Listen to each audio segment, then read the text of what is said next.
one obvious question to ask, I'm assuming all of us kind of take for granted that taxidermy is a form of art, but probably not everybody in the world thinks of it that way. So I wanted to ask you guys how you perceive taxidermy as an art form. What makes it an art from your points of view as practitioners of high-end taxidermy? Anybody want to say a word about that? I personally don't feel that every aspect of taxidermy should be looked at as an art, because it is a way of making a living, but you can take portions of taxidermy and incorporate that into design, composition, and doing something besides the norm of traditional taxidermy. Hard to describe without some visual aids, but if you think of taxidermy in the old bars and saloons, it's very upright, straight, no impressional design as far as what the animal is doing, what it's supposed to look like it's doing. You can change so many things that an animal is doing just by changing the eyelids, how closed or open they are, or the way you have the ears set, just the same as you can read people to see if they're happy, if they're mad, if they're having fun or not. You can do that with animals. So the artistry is in that kind of ability to do that. How about you, Albert? Well, I think it's a definite art form all the way through. I have a pretty liberal definition of art, and I think it's kind of where you find it and whatever trips your trigger. And for me, it's a sculptural art form, more sculptural when you get into the big game, I believe. And on the fish end of it, I would say it's more of a painting art form. On both sides, I think, mix it up a little bit. Very first time I walked into a taxidermy shop, I saw a pile of stuff laying around, and I thought, wow, that's what used to be called assemblage art. You take a bunch of parts, you put them together, and something really good comes out of it. And I still think that too. And fish is your specialty, right? Yes. Yeah. It's not quite as sculptural as like what they do. And there's a whole art form just in providing the materials for the taxidermists. The people that make the mannequins, they're fantastic sculptors. Yes.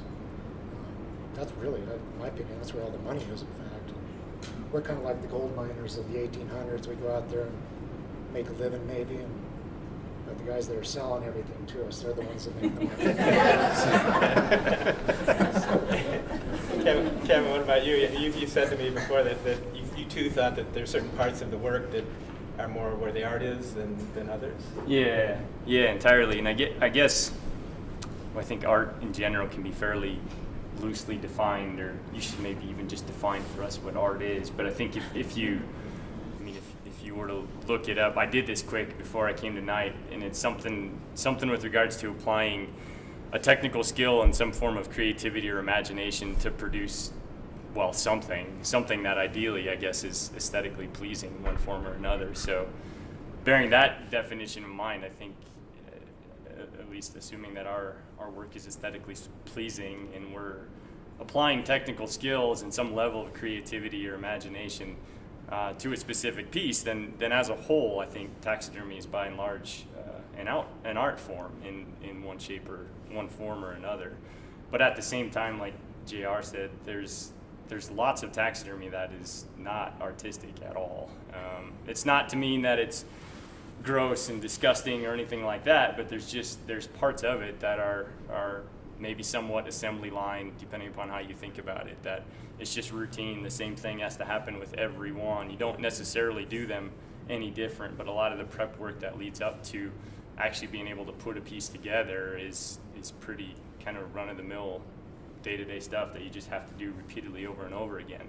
It's when you begin to envision what the product is actually going to be and what you want that piece to look at, what expression you want the animal, whatever critter you're working on, what sort of form you want it to take, and to replicate some form of that or some expression that you see in nature, then I think that's really where the artistic side of things come into play. But at the same time, I think from an art perspective, applying creativity, imagination, that sort of thing, we could as taxidermists, we could probably all, I guess what I might call, go off the deep end and put something together that isn't actually representative of what it was before. What we're actually trying to do is to literally recreate something. We're trying to make whatever fish or animal that we're working on, and we're trying to put it back and preserve it and make it look like the way it was before, maybe doing something, but actually sort of recreating it and preserving it, as opposed to being very artsy and creating some wild imaginative thing that isn't actually realistic. So I think it's sort of a mix of a few things. I think it's very much artistic, and it's good to have a creative mindset, but at the same time we're also trying to recreate at the same time. So whatever that makes it, I'm not sure. But I want to come back to that question about the sort of strange stuff that some people do with using taxidermy techniques in a minute. But another question I had about the thing we associate with art is that people have their own styles or their own distinctive characteristics, and I'm wondering if any of you have anything to say about your work in that regard, or how you would recognize somebody else's work because it's got particular characteristics that are theirs. Do you have styles or an approach you take that's kind of your own? our work's just really good compared with most. I think you absolutely can identify certain people's work by when he talks about stuff being aesthetically pleasing. There is a color that he has in his mind that a white-tailed deer eye should be around its eye, and I have the same thing, but the colors will be completely different. And you kind of stick with that through your process, and nose colors, nose textures, even shapes, muscle forms that you really key in on. You can definitely tell someone's style. I am in production taxidermy. It is how I make my living, but I also am fortunate enough that I have some clientele that want something different, something better, and that is where I'm able to turn loose and do some thought-provoking pieces, is what I call them. And Bev Doolittle is a artist that I really enjoy her stuff, and she has hidden things in her paintings. I don't know if anybody's familiar with Bev Doolittle stuff, but I incorporate that into my taxidermy at times. And You mean hidden? You have absolutely, yep. Something as simple as I'll put an arrowhead in a life-size display and not divulge that. Just it's fun for me to just wait and see if the client ever notices it, and they sometimes do. To some of the rocks that I've made are in the shapes of rodents that you would find, rabbits and ground squirrels, and form them into those and see if people notice it. I try to use habitat in ways that sculpturally to interact with mounds, and that's kind of my abstract wild side of making today's taxidermy artistic. Now,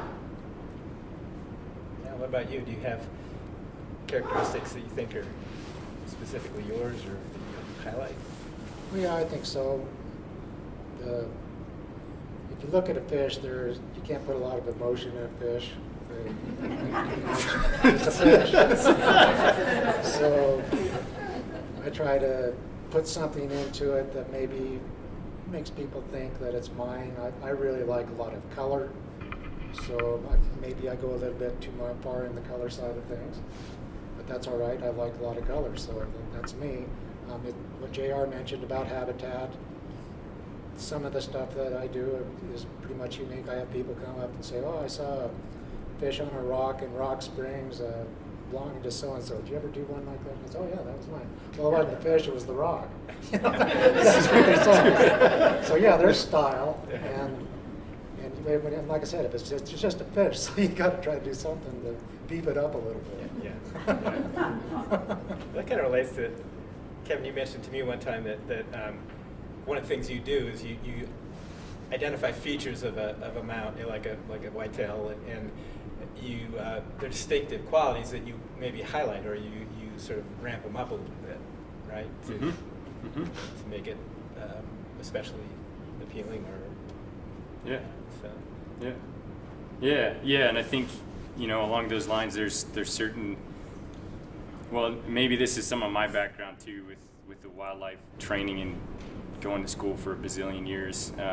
But I've come to appreciate individual animals for what they are. And all these guys could attest to that too. But I think, as in general, even hunters, that sort of thing, or fishermen will appreciate a fish for its size, or will appreciate a deer for its very large antlers, or a sheep for its really big horns. But I think probably all of us would say that, yeah, we appreciate that too, but we also appreciate other features of animals that most people actually don't even recognize. When I walk into a room that has a bunch of mounts in it, probably the last thing that I'll actually notice is how big some animal is. Whereas I'm drawn to the taxidermy, the expression that are in the eyes, that sort of thing. And for example, certain animals have certain features. The throat patch on a white-tailed deer, for example, on every animal it's a little bit different. Some are really deep, some are really shallow, they hardly go below their chin. Others drop down below their neck or have a double throat patch. And there's ways in which you can put those specimens together that accentuate those features. Or maybe they have a substantial, very dark forehead, or very big, hairy forehead, and you can comb that and brush it out in a slightly different way to really accentuate that. And I try to do that just to help provide some additional recognition to just simply putting a mount on the wall and, okay, there's its antlers. Well, no, there's a lot more to it than that. We're actually talking about the animal as a whole. And then even beyond that too, as far as style is concerned, I try to make my pieces be nice and clean, express some of those characteristics, but in addition to that, there's a lot more to taxidermy than meets the eye. I mean, there's everything that's underneath it, but even beyond it, like the finished work, like JR was talking about with, for example, noses on deer or elk or anything like that. They're not black. If you actually went up and looked at them, they're not black at all. In fact, some would say there's actually no true black in nature. But beyond that, there's a depth of coloration. And although when something's hanging up on the wall, you may not actually see that when you get up there close, there's lots of other colors, and I try to accentuate that with my work. And then beyond that too, even the run-of-the-mill, the production taxidermy, that sort of thing, even just a simple shoulder mount of some animal, it's easy to give it just a little bit of an expression. For example, giving it a slight eye roll and putting its ears in a specific way to make it look like it's looking and listening over here. And I think that just adds a lot to a piece. It's really simple, but it gets away from what we used to see decades ago with just the straight, upright, the deer just sitting there looking, that sort of thing. And taxidermy's really changed with regards to that. And that's style-wise anyway. Those are some of the things that I try to do within my work. I don't know whether or not it works, but regardless, once you get to know a region and the taxidermist in a region, you can walk into probably almost anywhere and say, oh, that's Joe's work, or that's Jim's work, because everybody just has a slightly different style that it's maybe hard to describe, but you can recognize whose work it is. Yeah, that seems like consistent with what art is, right? They're those intangible things that make it art. Right. It's hard to pin them down, but you know it when you see it. Yeah, exactly. And since you mentioned that, kind of the changes, I'm wondering about what you all have seen over your careers about changes in styles collectively, not individually, but in the profession, or fashions in taxidermy that people are attracted to. What have you seen as far as changes in what your clients want? I don't know so much about fish, but I know something different has been a big hit with guys that have so many mounts in their home, and they just want something different. And I think pedestal mounts, wall pedestals have just boomed over the years. You do so many less mounts that hang on the wall. You do a whole lot more that are on beautiful custom woodwork bases with habitat and wall pedestals, which I guess I'll explain a little bit of what that is.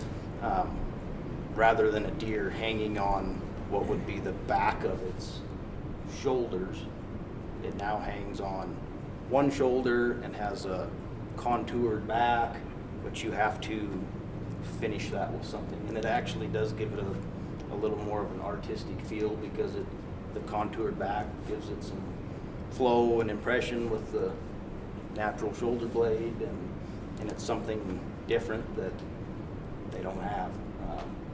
That being said, we've been doing wall pedestals and pedestals for many years now, and it's kind of the norm anymore. Yeah, I think I do more wall pedestals these days than standard shoulder mounts anymore. And it wasn't 10 years ago. It was not like that. It was mostly shoulders. And then beyond the wall pedestals, the full pedestals, which I do more and more of all the time. The other sort of new thing, which it's always been around, but it's becoming a bit of a fad too, I guess, are habitat backs. I don't know, you might call them something different, but where you have a wall pedestal, so it still hangs on the wall, but you incorporate a bunch of habitat with it, or maybe you have some rock ledge or something that it is then like a pedestal that's on it. So it's literally, the animal itself isn't really hanging on the wall, it's attached to something else. And there's the whole gradation in between all of that, but more and more of that all the time, which I think is, in large part, is just, it's elevating the artistic aspect of taxidermy even more. I think if there's fads that are up and coming that we see more and more of, it's making taxidermy even more artistic by adding those components to it. So, yeah. There's an example when we're done here. If you want to take a look at one of JR's pieces, a pedestal mount, just some pictures of that over here. Yeah. Yep. How about fish in this regard? Are there changing sort of focuses in fish taxidermy? Not a lot. Fish is a fish. That's an old thing, but it really is.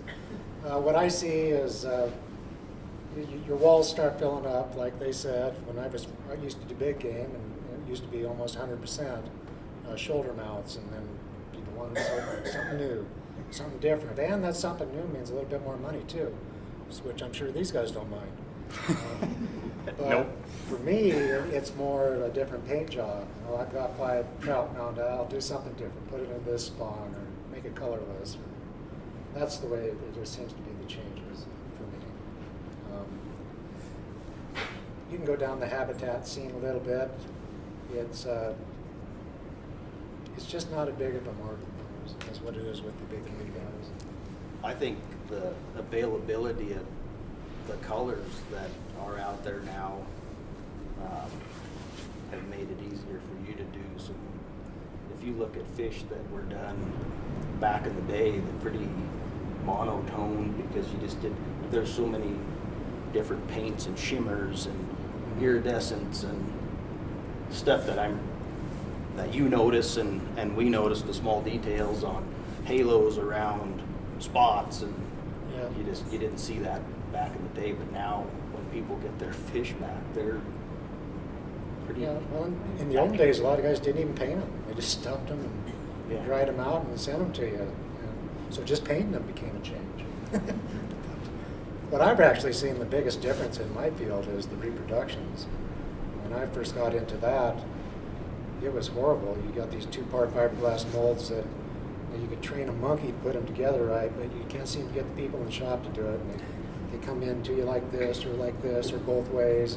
You're grinding them off and rebuilding them and pulling your hair out, and that's why I don't have much hair left. But in came a chemist who developed a really nice plastic, and he revolutionized the whole industry, and now he pours full body reproductions, and he has interchangeable bodies, and you snap different heads and tails and fins on them, and it's just amazing.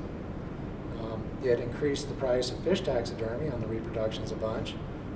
People like it, and they don't mind spending a little bit more money. So I guess that's the big change I've seen over the years. Maybe it's clear to everybody, but that distinction between a skin mount where you're actually using the fish as opposed to A fake fish. fake fish and reproduction. Yeah. I like to do the skin mounts because I believe that's where the art form's at.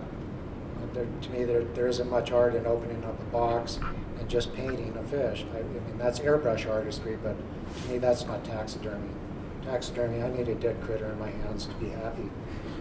And, taxi means movement, dermy means skin, so I want to move some skin. But you got to do them both to keep them happy. Yeah. brought up this sort of revolution in materials and things like that, and that's one thing I've noticed in talking to taxidermists is how much stuff there is in the materials and the kind of explosion of tools and paints and the whole array of things that go into taxidermy. How have you, what's your feeling about this, what seems to be this I don't know, revolution in materials that's been happening in taxidermy? Is that how do you sort through that stuff, I guess, and decide what to use? Yeah, I kind of feel like I want to go backwards at times because in a lot of things, there's so many gadgets that you can get and use and get in. I mean, if you took everything that's made for hunting now, you would need to pull a trailer behind you to take it. And I think that's kind of the same way in taxidermy products. Everybody's trying to make it faster, easier. They're trying to make it where a monkey can put it together and make it look like what it's supposed to look like. And I think forms and materials have become so accurate and readily available that you almost want to go backwards and get back into making it your own instead of using a mannequin that someone else has sculpted the way they think it should be. I end up putting my own flares on it that I like underneath of the skin. I'm sure you do the same thing. There's just certain things that you key in on and like, and it could be shape of the lips and veining and muscles that you accentuate or take off of what's out. I think a lot of the forms are over muscled. Sells a lot of forms, but there's not Arnold Schwarzenegger deer out there, and so you have to compensate for some of that stuff. And artificial everything, artificial noses, artificial septums, you can just go crazy with it, and I almost want to go backwards and get back to some of the basics and do some of your own sculptural, doing it yourself rather than using commercial products. Yeah, I agree. And some of the developments have made it easier from the production commercial side of things. Like in some respects, they increase availability of forms for some species that there didn't used to be a lot of forms, and so your customer would want some amount of some sheep species or something, and the only form you could get would be this very simple form that's turned in one direction, whereas your customer wants it turned in the other direction with its head gone a different way, which is all fine. That's where the art part comes, when we can alter it, make it do that. We can take that form and alter it to do that. But the other side of that is that the increased availability of those forms may help on the commercial side of things a bit, but like JR said too, in some respects, there's so many different things that are out there that there's kits that are put together so you can just mount your own deer. And it's kits to the extent that actually I think take a lot of the art out of taxidermy itself by adding all of these additions where everything is redundant. Every piece that goes together is exactly the same. It takes the art away from it. And it's not to say that other people shouldn't be able to put their own stuff together, but I think by making everything so redundant that there's nothing unique about each piece other than there's different hair on it, I guess, from the mammal side of things. I think we're progressively losing the artistic component associated with it. So, is it apparel for the business too? I mean, if people could buy the kit and do it yourself for kind of taxidermy, is that, or is there always a place where there's always a market for somebody who's going to? There's enough to it yet, even beyond the kits, that what somebody just taking the kit, putting it together for the first time, it's still not going to compare to the stuff that's going to come out of our shops. I guess one might be concerned slightly about that, but it's beyond all the sort of the new push button technologies associated with taxidermy. It's still not going to get you there. It takes so much more to make it look the way it should. So I'm not too worried about it. But yeah. There'll always be a market for cheap taxidermy, bad taxidermy, push button taxidermy. It will always be out there, but there'll also be a market for very artistic taxidermy, very anatomically correct taxidermy. There's just niches there that you need to fill where you want to be. Maybe we can talk a little bit about some of the details of the work itself. And I'm wondering where, in your work, where is it easiest to screw up? I mean, where are the places where your work can go wrong? I mean,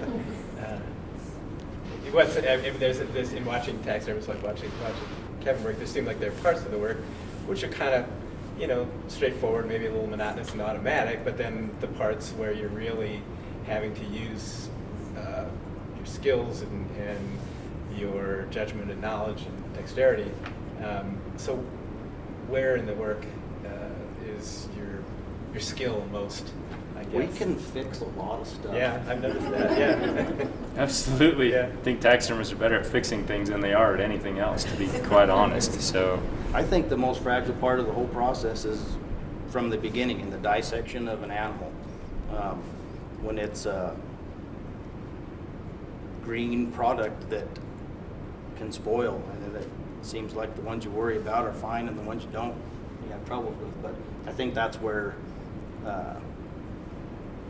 you make or break a good piece, is in the very beginning when you're dissecting that animal and preparing it to put back together. Once you're to the point where you're reconstructing, you can't hardly mess one up. or if you mess it up, you just fix it. Yeah, and I think I would say that too, and I jokingly say it, but there's some, I'm serious at the same time, in that I think the most risky part of it is actually before it ever ends up in my shop. Just based on the way it's been cared for before it gets there makes a humongous difference. We can fix a lot of things, but that can only go so far. But then that's all tied to that early stage where you're prepping the skins and you're tanning it and that sort of thing, or you're shaving the hide and you put a ginormous hole in it or whatever. I mean, stuff does happen, unfortunately, and it just means we have to fix it thereafter. But once you get beyond that stage, then I think, prepping the mannequin, getting the muscle structure back in place, getting eyelids where they need to be, those sorts of things. You can always tweak those things once you're putting it together. I guess you can always pull things back off and start over, but you want that to pretty much be right, because that's going to be the underlying structure that you're going to see once you have that piece together. And if you botch it, then you're trying to find ways to tweak it, or you pull the skin back off and start over again, which none of us want to do. Drying time is kind of a crucial point, because as it dries and starts to, all your materials start to harden, your clays and your skins, and as all that starts to harden, there can be shrinkage and there can be pulling and there can be failures in glue. And so if you don't do your job and babysit and continue to work on a piece as it dries, you can get into some somewhat non-reversible problems. Client. No doubt about it. You don't know what they did to it, and a lot of times, like if you just catch a fish in the summertime, you throw it on a stringer out in a foot of water, and that water is 70 degrees, and that fish dies. I guarantee by the end of the day, it's going to have caused enough rotting that when I thaw it out, all the scales are going to fall off. Well, I don't know that until I thaw it out. Sometimes they throw it in the back of the truck and run around town showing their buds for 2 or 3 hours, and then they throw it in the freezer. I had one guy who brought me a state record sucker that he kept in a cooler full of water for 5 days. It was green and floated, and it was a state record, but we made it work. One person, I remember one person was close to the state record kokanee, and calls me up and says, well, it's been in my freezer for 7 years. Can you still mount it? And I said, sure, look, bring it on. She just brought out a fish. They didn't wrap it. They just grabbed this fish and threw it in their freezer for 7 years. The tail was broken. The fins were broken. You could see they threw a few pot roasts on it. And it was horrible. But you did something with it? Oh, yeah. you- I see it. I lost a few more of these. Yeah, and for a fish, that's really critical. If you don't take care of it, That's then right. it really makes it tough. There's a little more forgiveness in the big game, I think. But, and I guess the other big threat to me would be the airbrush. You just never know when it's going to malfunction on you, and when it does, it's not a good deal. Other than that, it's all pretty consistent. Since you brought up relationship with clients, I wondered about that too. Not just what they bring to you, but how do you kind of help them or negotiate with them about what you might do with the mount? I mean, as opposed to them just telling you, I just want it straight on wall mount thing. What kind of guidance do you provide to your clients, or maybe arm twisting to let you do something more interesting than maybe they thought at first? Or Well, with fish, it's usually they just say, do what you want to do.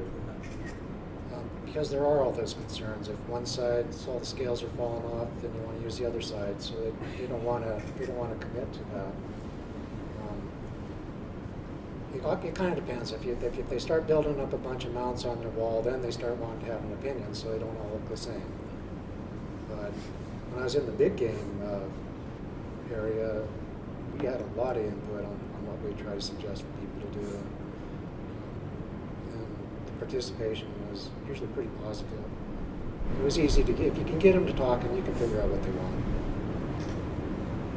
I've also found that if you have to sometimes be careful what you display in your shop, because if it's in there, somebody's going to want it, and you can sway or discourage people just by displaying stuff in your shop. So don't, yeah.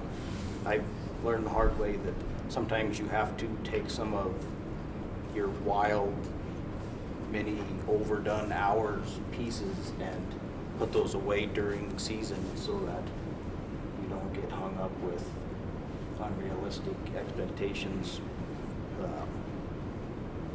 for clients. Because some of it is out of my crazy head and one of a kind pieces, and they think you can just order that and put my deer on it, and you can't. So you got to sometimes be careful what you display, because somebody will want it. Yeah, I think by and large there's a fair bit of trust there, at least with, I'm sure you guys have this too, with your clients, and that they sort of expect some feedback with regards to what they think is going to look best, that sort of thing. Or it may be, lots of clients will send me a picture of their wall and they'll say, okay, I want it to hang right there, or something like that. And then you can present them with some ideas. Well, given this animal, it would probably look best in this direction. And I think I usually don't do a whole lot of coaxing unless somebody's just asking me to do a straight upright for like a shoulder mount, or just something really simple and lame that I really don't want to do. And then I try to do some coaxing. And to be honest, some of my best clients and my favorite ones to do work for are those that just say, just make it look good, do what you want. Or they'll say, go crazy on this one, be creative with it, give me something that I haven't seen before, or something like that. And in those scenarios, they know the price tag isn't going to be what a shoulder mount is, or whatever it is for that piece. They know it's going to be whatever it's going to be, and I'm going to do something cool. So then you can apply some creativity towards that. But yeah, definitely. I mean, our job is to make sure they get, in the end, a product that they've kind of envisioned in their mind that's going to look good to them at the same time relative to the pose. But I don't coax a whole bunch unless it's something I just really don't want to do. I wonder about that too. Have you ever had clients come to you and wanted something that, not because you couldn't do it, but you just thought it was a bad idea? Or somebody told me one time that somebody had a cat that they wanted mounted, and it wasn't a real big specimen, and they wanted it to be impressive. So they asked them to mount it lying down on a form that was too big for the skin, but didn't close the skin on the bottom, because it was it's stuff like that where you're asked to kind of distort nature or something. Has that ever happened? all the time. Yeah. Everybody wants their stuff to look bigger than it really is. Yeah. They bring you in a yearling or a 2-year-old deer, and it had just this huge neck on it. Put a rut neck on right. it. Yeah. I want a big old rutted neck. It's gonna be whatever the neck size the skin actually is. So, and I'm straight with people like that. I mean, our tans, we have good stretch, that sort of thing. It's never gonna be smaller than it was. If anything, it's probably gonna be a little bit bigger than it was. But I'd always just tell them it's gonna be whatever it was. I'm not gonna stretch the crap on it out of it and try to inflate it. Not a chance. So, Yeah, I don't think any of us up here would sacrifice quality of what we're trying to put out per customer's request. Like leaving a seam open on the bottom of an animal to make it look bigger, there was no way I would ever agree to that. No. Your name's attached to it, you better make it good. But it is funny though. That's the side of, I guess, on the clientele side of things, of what they perceive, and I don't know that they necessarily perceive what we're doing as some sort of art form or anything like that. They perceive that as their trophy, and every client's a little bit different. But there's those that it's their trophy. They just want to be able to brag to their buddies, but they want it bigger than it really was, or they want us to add tines on the deer, or that sort of thing. Can you put a drop tine over there? And I don't understand that, but that's that's the way people operate sometimes. So Yeah. Every year I do an antelope that has already shelled its horns. Seriously? Yep. Every year. Really? Maybe you should explain. I don't know if everybody knows what you mean.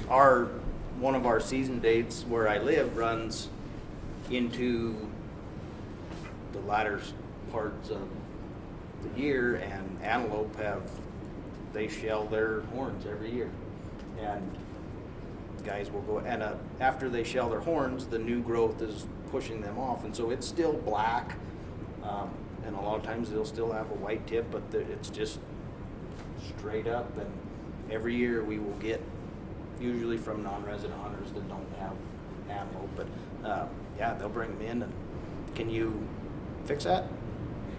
Yep. So yeah, it's Yeah. not anywhere near what they harvested, but they get to show That's their a big buddies thing. their Yeah. pronghorn antelopes. Yeah. So yeah, sometimes you do things that you may not quite understand, but I still have to make a living. Sure. Yeah, of course. Not one that probably goes in the brochure, but yeah. Okay. Maybe this is a little bit of a tangent, but I want to go back to that question. There seems to be this vogue for kind of avant-garde art that incorporates taxidermy elements, but isn't probably what most of us think of as normal taxidermy. You know what I mean? Some strange pieces, most of them kind of ironic, and I'm wondering what you think about that phenomenon. It seems like, first of all, there's a general increase in interest in taxidermy in the public at large, beyond people who might want mounts for themselves. And it's the art world with a capital A has sort of adopted taxidermy elements. I'm wondering just if you think about that phenomenon, and care about it, or how you feel about it. I'm actually somewhat okay with it. Not that it's something that I am interested in doing, but to look at someone that is considered an artist, mixed media comes to mind. And to me, that is someone that is just using another material in what they consider art. And I think that way because some of the stuff that I think about doing is somewhat abstract in taxidermy. When you create a mountain lion that's the same rock as the habitat on a piece, that's abstract. It's not like a real haired mountain lion. So I'm not something that I would do, but I'm not going to downgrade someone that uses, to me, just another media in their art. Any feelings about that, Al? Or? Well, I probably would like that quite a bit if I could talk people into paying me to do it, because it would be a lot more fun. I could see, you could make such a color statement with fish that I could see a lot of abstract stuff being done with that. I had a person that I went to school with who all he did was carp made out of clay. And that was his whole life. He just did these massive schools of carp all over the place. And it was pretty cool. He painted them all different kinds of colors, and I've thought about that. There's a guy that is a pretty well-known artist out of South Dakota who does these globe paintings. He paints around globes and different perspectives. And I was talking to him one time, and he said, you ought to just take a fish, and when you're looking up at it, paint the sky on its bottom, and when you're looking down at it, paint the riverbed, the cobbles on its top, and when you're looking it sideways at it, paint the moss on this side and whatever's on that side. But I think that sounds like a lot of fun. I don't think anybody paid me to do that. But that's for later on. Okay. When I have a lot of time on my hands. What you see on the amateur side of taxidermy, I got onto a taxidermy website where just a lot of people that are just blowing off steam. And I mean, they're doing some pretty wild stuff with, and mostly with rats and mice, cats and dogs, and some pretty wicked stuff, but it's pretty creative. There's this whole movement of rogue taxidermy, that? Pretty much, yeah. Yeah, where people are doing, maybe pretty good quality work, but strange scenes and. This one gal must buy a bunch of white mice and rats from the pet shop because she just does stuffed mice in teacups. And I don't know, it's interesting. I don't know what you'd use them for, but she does a bunch of them.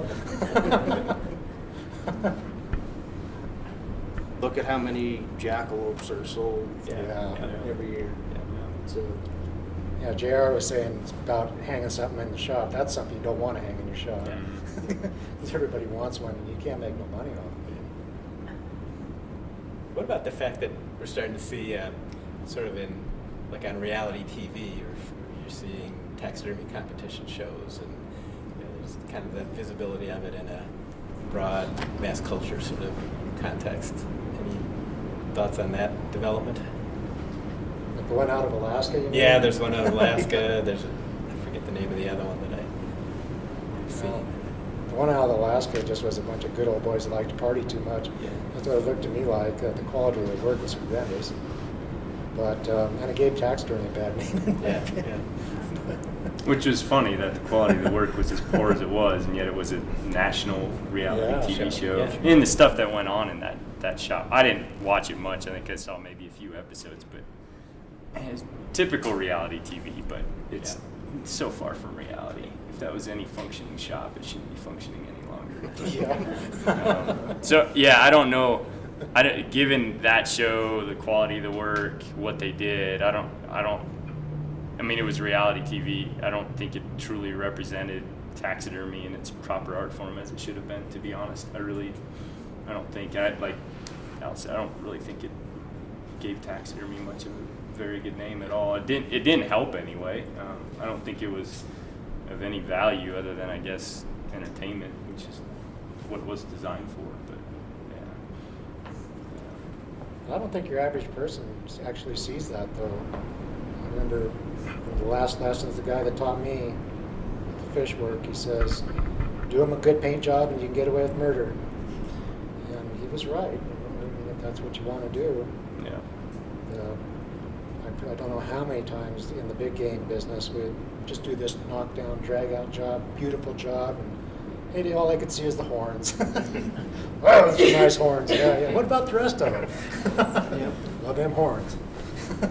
That's very true, though. That to get, and I imagine your guys' clients are that way, but it takes some education to get people to have an eye for what is actually good taxidermy. And some of my best clients I have who've left other taxidermists, and only until I was able to work with them for a couple of years did they realize, holy crap, this is night and day. Now I know what it's supposed to be like. There's just not sort of that discretionary eye to be able to see it. Is not, I don't know, I guess it's not a naturally occurring thing.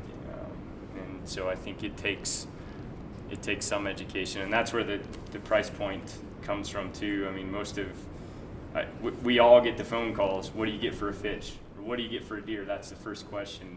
Hey, I just got a deer last weekend. What do you get to do a shoulder mount on a whitetail? I pretty much always know that the individuals that called asked me that, I'm not going to end up with their business, and that's fine. They're looking for a price. It doesn't really matter. It's just, what's the price point? Okay, I'll call somebody else then. And I always tell them, here's my price. You'll find it cheaper, I guarantee it. But if you care about what's going to end up on the wall, do some looking, or if you want, come on over. I'll show you some things, and then it's be to your advantage to look at that as you look at other guys' stuff. So, yeah, I don't know. And I think I can safely say that all of our clients that actually appreciate what we're doing and what we're trying to do to better taxidermy have learned the hard way that they've all got a bad mount in their house, I'll guarantee you. Yep. And unless you have a side-by-side comparison, it's very difficult for those people to see it, because there's certain things that people remember. Turkey heads it's amazing to me, because when someone brings a turkey in, the color that sticks in their head is red. He had a really red head. Okay, well, that's the color that sticks in their mind when they see a turkey is red. And so you end up overpainting turkey heads to please your customer. But yeah, when you go into someone's shop, if their work is absolutely beautiful, it's all absolutely beautiful. If you go into someone's shop that is junk, it's all junk, and it all looks the same, so it's hard for them to make a comparison of what they're getting, unless there's a side-by-side comparison. This may be an impossible question to answer, but if you had to pick one thing for a layperson, somebody who didn't really know much about taxidermy, to look at in a piece, to judge it by, is there some one thing you could? The eyes tell a story. Yeah. You can Eyes walk are- up and look at an eyeball and tell whether they're doing a good job or not. What about the eyes would make it looking for? The shape of the eye, and I don't want to get too technical with stuff, but how clean a job is. Just like Al was saying, if you do a good paint job, you can get away with murder. Well, if you do a clean job, the shape of the eye wouldn't necessarily have to be accurate. But if you can do a lot of bad taxidermy is really rough. That when you tuck skin and when you rebuild eyelids and you do your paint, you can tell right then whether it's good or bad just by looking at one eyeball. Now, whether people know what a good one is supposed to look like and a bad one, you kind of have to educate your customers and your clients.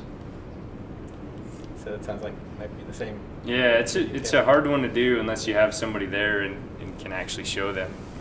By and large, eyes are not round. And I think we all perceive eyes as being round, but on almost no critter are they very round. There's some are more round than others, but rarely are they round, and in a lot of the taxidermy that's not very good. Those eyes will be round, or the glass eyeballs will stick out well beyond the skin line, that sort of thing. I mean, it's really hard. If anything, what I tell folks to do is if they've shot a white-tailed deer or a mule deer, for example, go on the internet and find a picture of a live deer, a close-up picture of the face of a live deer. And when you go to your taxidermy shop, just hold that picture up alongside the face of a deer he has mounted in the shop. And that's the best way, when I've never been able to be there, to just be able to do that. I'm like, just take that with you and go look and see how they compare. And if the taxidermist that you're considering is doing a good job, they're not going to look all that different from each other. They're going to resemble each other quite well. I mean, that's the whole idea. And if it looks radically different, then you should probably go look at somebody else's work.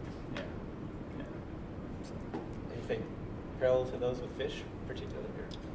Well, if I was to advise anybody on what to look for to avoid, I would say go up and look in. If it's got an open mouth and it has gills, I would ask them, is this the real thing? And if the answer is yes, that is the real tongue, that is the real roof of the mouth, those are the real gills, I'd go find somebody else. Because eventually that's going to start stinking and draining oils, and your dog's going to get real interested in it. And paint job's going to start bubbling off. And that's the way a lot of people do fish taxidermy. Yeah, they still do that in the Midwest. They hammer them out. They put all that real stuff in there. It lasts for 2 or 3 years, and then they go throw them away because they're no good anymore. You don't get longevity that way. And other than that, then look for the paint job. If it's got a good paint job, you're probably dealing with somebody who's pretty good. Well, I'm going to open this up to questions from the audience, but before, one last question for you guys is, quickly, could you just tell me how each of you got into the business? How did you come to taxidermy? Then we'll open it up for time. Oh, sorry. You just stole her question, John. John. Okay, we'll go to the audience. Wait, do you want to ask the question? You ask it. Go. Okay. Go ahead, Kevin. Well, so I grew up in northeastern South Dakota. Sorry, I have to start really early to tell my story. Grew up to a fairly poor family, actually. My dad worked construction. My mom did daycare so she could raise us. Spent lots of time outdoors, hunting, fishing, that sort of thing. It's pretty much all I grew up eating as well. So it was important to us just for recreation, but it's also from a subsistence perspective. And I have no idea why, but for whatever reason, I was always drawn to wildlife. And I was drawn to taxidermy as well. It didn't really matter how or what, but if it had to do with wildlife or fish or anything like that, I was into it. And so I wish I had some of the paperwork from back then, but I was probably 10 years old or something like that, maybe even a little bit younger, but somewhere in there, and we ended up going to a library in adjacent town, and I found a book on taxidermy. All I remember is the book was blue. It was a how-to do taxidermy book, and I still remember all the stacks of notes, but I read that whole thing at a very young age and took notes on all of it. But there was no way I was ever going to start doing anything because my parents didn't have the money to invest in any of that or anything. But I was apparently interested enough that I read a whole dang book and took notes on it. That was about it until I guess I graduated high school, started going to school for my bachelor's degree in wildlife science, and I finally, I guess, just decided I wanted to start doing taxidermy. So I got a couple books, videos, and I started with birds, and I just started putting them together. I met another guy who I was indirectly related to, his like distant cousin or something like that did taxidermy, and I went and watched him a couple times, but literally just started doing it. And then I started doing it for friends and family at cost, basically, just to gain experience. And then I started competing, and that changed my entire world as far as learning and developing skills from guys like these. They're from, experts in the field who have been doing it for years and developed over a number of years, began winning a lot of awards, that sort of thing. And during that whole time, the business, which was just entirely on the side while I was going to school to help pay the bills, just continued to grow. And then my brother came to school as well while I was working on my master's degree in wildlife. He came to school there too. I started training him, and then the business just grew ever since then. He started doing all the birds, and now I do all the big game, and it just continues to grow. Yeah, it has to stop growing now. Well, you got kids coming up. Right? I got kids. Yeah, I need my kids to grow, so then they can take over. Yeah. That's you, For me, it was a way of hopefully making a successful business in a small town. My wife is from Hewlett, born and raised there. What's the population of Hewlett now? 330. Absolutely cannot make a living on local business, so you have an influx of non-resident sportsmen that come in, and you fill a niche for those people, and so now I starved for 5 years starting a business.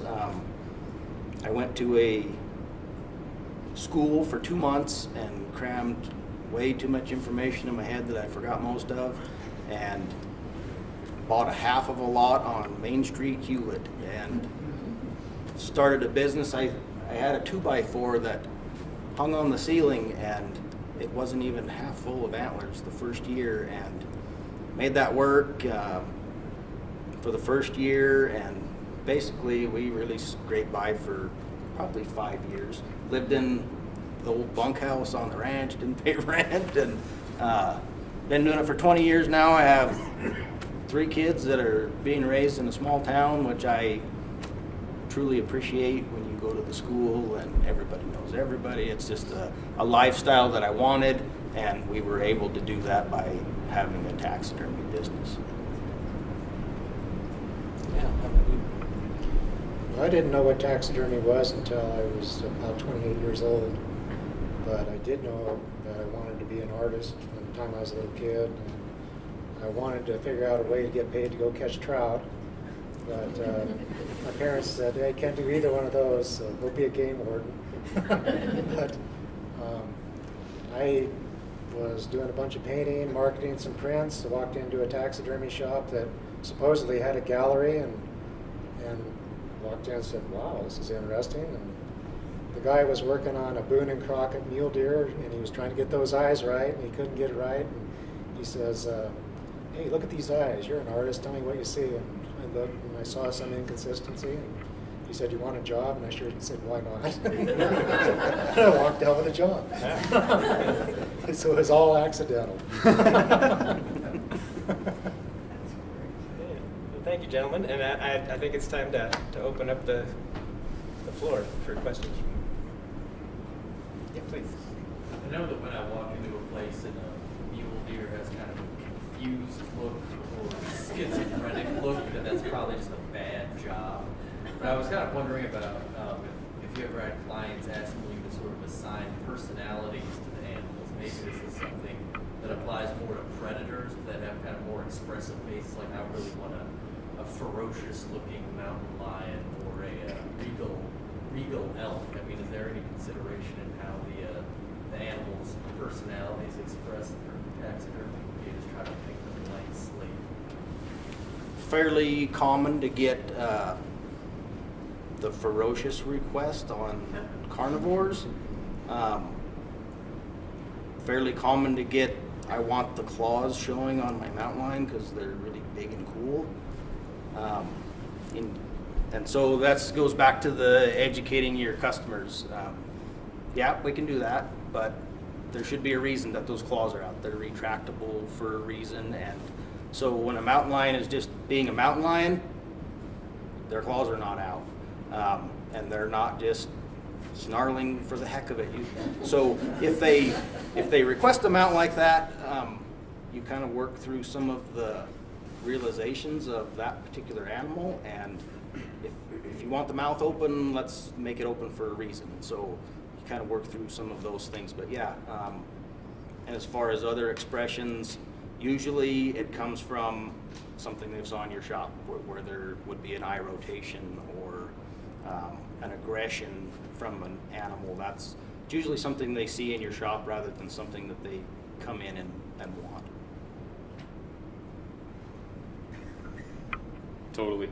I agree entirely. And I think, to be honest, in some respects, outside of the, I want all of our carnivores to be super aggressive, like they're ready to kill you attitude, adding expression to them is it's a part of it that I enjoy. You know, I want him to look aggressive, or I want him to be curiously looking in this direction, or something like that. I mean, that, I think you referred to like the blank slate sort of thing. That's kind of maybe like just the run-of-the-mill taxidermy production, which can still look really nice, right? It doesn't mean it has to be bad, but you know, like maybe when we talk about deer shoulder mounts, a relaxed look, or a very alert look, or a focused look in a specific direction, or an aggressive posturing look towards another animal, towards another male, that sort of thing. I mean, all are sort of different expressions that you can apply to a piece, and it gives, especially for someone who either wants a specific look or has a bunch of mounts on the wall and doesn't want them all to look the same, wants them to be doing different things. And then especially when you get into assemblages of pieces where you might do a pedestal, you're doing life-size work, or you have a couple different, you have you have them together and you want them interacting in some form. If you just have that blank slate look, sometimes it might not fit together very well. So you can get them looking at each other or posturing towards each other, doing something, interacting in some form. And so it's very, I think ideally for us, when we can do that, especially in those scenarios, it brings the piece together to be able to do that. Can you order like the form of a ready-made alert deer, or is that something that you're gonna have to do in your You shop? can order the form of a ready-made alert deer. Yep, the one that's just straight and looking like this. Yeah, you can totally get that.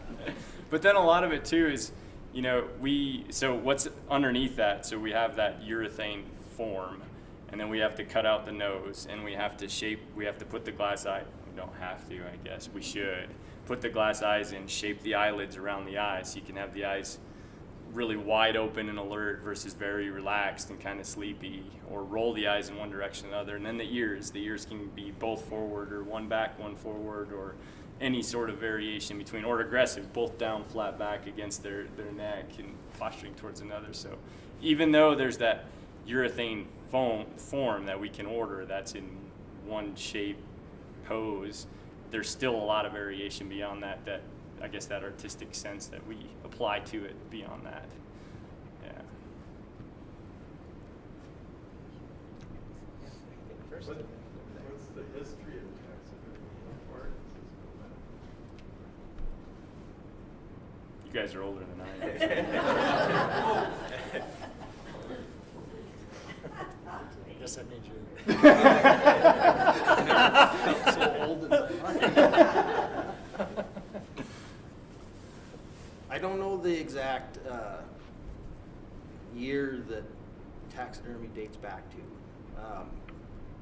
I'm a little more familiar with some of the materials that they used back in the old days, from a couple of pieces of wood for an armature wrapped with any type of filling is how they started mounting mammals.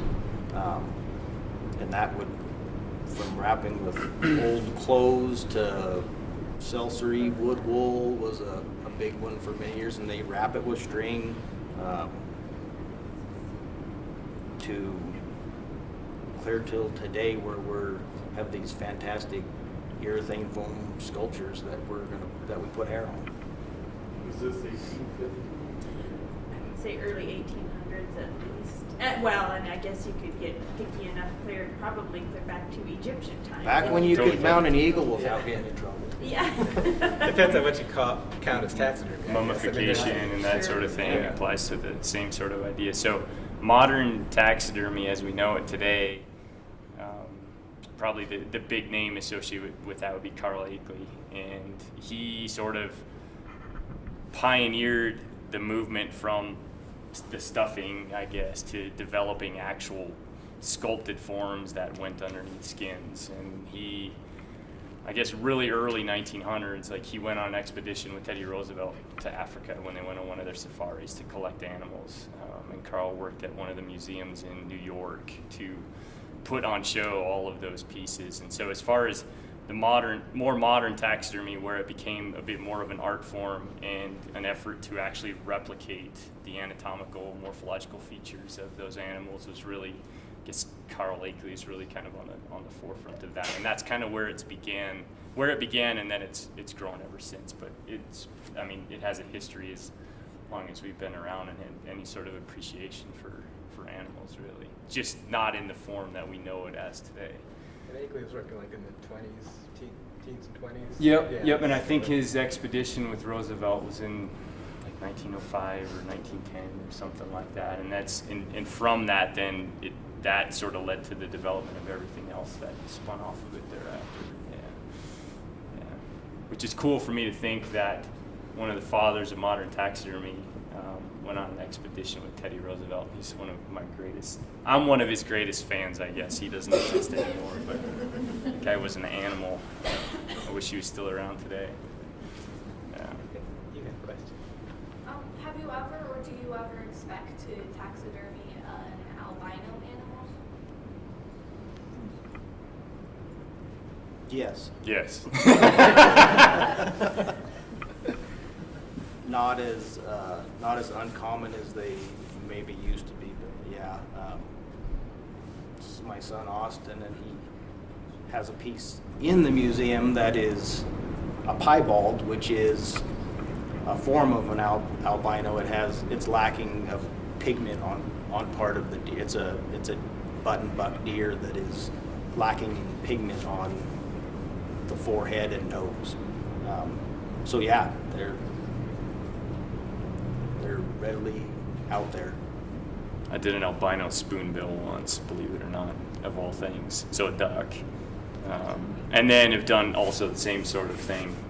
Piebalds are much more common than albinos, where they don't have the pink eyes. They still have some pigmentation, but have scattered white spots, that sort of thing around their body. But yeah.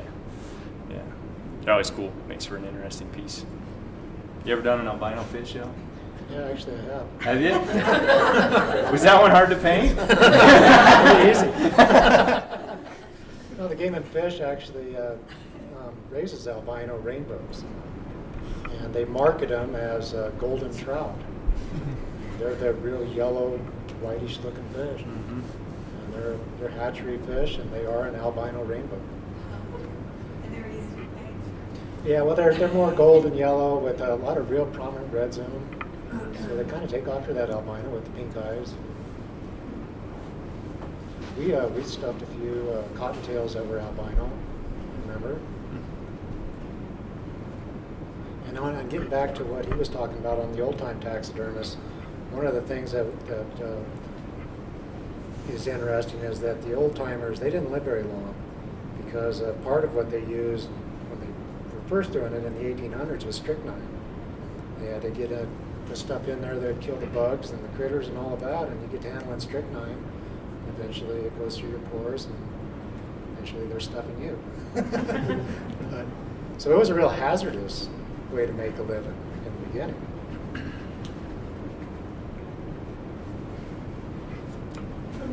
About how many animals are you working on, have going on in various stages at one time? Probably way too many. Yeah. And I think probably all of us, just from knowing several taxidermists, we all kind of have our own system and way we like to do things, and maybe that changes from times of the year, but and some people work with employees, some people don't. But I probably have at times 30 pieces in there that are in different stages of completion. Yeah, I'd be about in the same boat. It would depend upon what you'd consider various stages, because with all of us, well, most of the work that we get comes in a single pulse, each fall, and then everything begins some stage of work, from being just simply from skinning an animal out to then just freezing it or turning and fleshing it and then starting the tanning process, and from there on out. So it really depends, but I, at least even at the moment in my shop now, there's probably 20 pieces that are hanging in there that are in various stages, and then freezers chock full of hides that I've tanned recently and that sort of thing. So dozens of pieces, just because it all comes in a pulse like that. So you have to kind of develop a sequence of how you work through it, and otherwise it's overwhelming. You'll never get started because there's so much piled up. Yeah. People often wonder why it takes so long to get their piece back sometimes. And I tell them it's not so much that it takes that long to do your particular piece, but like he said, they come in and all at once, and so you have to systematically work through that, and we try to do things in the order that it comes in. So our archery stuff is the first stuff that's leaving the shop, and the November rut hunts are the last stuff to leave the shop. I do things in phases, 5 to 10 at a time, but it's 5 to 10 to paint, 5 to 10 to mount, 5 to 10 to finish. So at any given time, there's probably 10, 20 pieces going on, and they're all over the house. And my wife just loves it. I've got a picture of JR's shop with a herd of elk on one side and a herd of deer on the other in the process. And they're just, probably 30 animals. Midsummer is I was in June. is quite chaotic. You've gone through all of your processes to prepare your skins and your mannequins, and then you start putting your pieces back together, and yeah, it gets quite jungle-like in there. You need a bigger shop then, don't you? Yep, I'm in the same I little do building too. that I've been in for 20 years. But I have also seen taxidermy shops that are huge, beautiful, vast buildings, and they still work in a small little cubicle space. So I feel like I'm okay. Yeah. Mine's a home-based business, and the home is the business. I got them in the rafters in the garage. I got them over the pellet stove in the living room.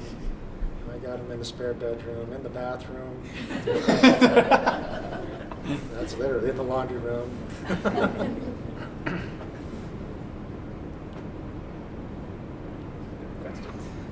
I think the process-related question, how many pieces you have in any one sort of stage of the process, I think it's part of that and the impulsive of work that comes in. Nobody's mentioned it. I was waiting for the question, but along the why does it take so long? Why are taxidermists known for taking 2 to 3 years? That sort of thing.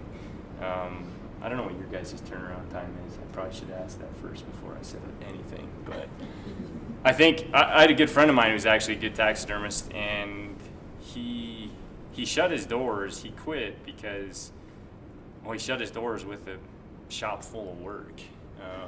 And I think it's hard because, and what these guys would be a testament to it, because they've succeeded and have very successful businesses, is that to be a taxidermist, you are self-employed, but the work doesn't get done unless you do it. And when that work comes in a huge pulse and you're just inundated with work everywhere, it's hard to know where to begin. And some pieces you'd rather do, some you really don't like to do, so then they sit there, you're not excited about it, or it's a pain, you got to do a bunch of repairs or whatever. It's easy to get way, way behind. And you want the work too, so there's this tendency to take in more than you can actually physically get done, because you figure more work means more money. Well, it only does when you can actually get the work done. So it's beyond, the art side of it, that sort of thing. It has to also be run as a functioning and a successful and thoughtful business as well, because taxidermists get a bad rap for those sorts of things. I think it's really easy to get caught up in that scenario. So yeah, I don't know how you guys manage that, but with my business, I don't have anything that goes out my door that's taken more than a year, because granted, one might like to see a little bit carry over from year to year. So if you have a slow year, you have something to recover from that. But I think when you progress, and which is fine, so long as you don't let that go too far. When you let it go too far, where you just continue to build and build, before you know it, you're 3-4 years behind, and customers are complaining, and it's not a great way to run a business. You start going backwards when you get in that scenario. So there's a sort of a fine line to be able to run down. I turn work away every year just so I don't end up in that scenario. I don't know what you guys' approach is. I personally have chased the dream of being completely done in a year, waiting for the first piece of gear to come in, and haven't ever been able to do that. But I do, and I'll call them standard run-of-the-mill taxidermy. That is how I make my living, with a standard shoulder mount. That type of work is turned around in a year's time. Some of the bigger projects, life-size specialty work, is carried over from year to year, but those customers that are getting those pieces understand that it's going to take extra time, because you have to get your work that you pay your bills with done first, and then you're going to work on the specialty stuff. And then spring turkey season and bear season gets me every year. It messes me up. But I doubt you're 5 years behind, though. No. Yeah. I've had, I used to be about 2 to 4 months is what I try to turn it over in. But it goes in phases. When I was doing some other things also, like house building or working for a few other people to make some other money. Then sometimes it might take close to a year. Some particular fish, like a lake trout, you're almost doomed that you're going to almost have to hang them for a year just to get all the oils out of the skin. So, but I sleep better at night if I can do 6 months or less. You get a lot less angry calls. Taxidermy should be fun, and it's not fun when you get behind. It just makes you miserable. I know a guy who's 3-4 years behind now. He's one of the best taxidermists in the state of Wyoming, but he just can't get it. He's just too much of a perfectionist, and he just can't ever let a piece go. And he doesn't even like answering his phone anymore because everybody's mad at him, yelling at him, screaming at him. So you got to keep it fun and keep her going.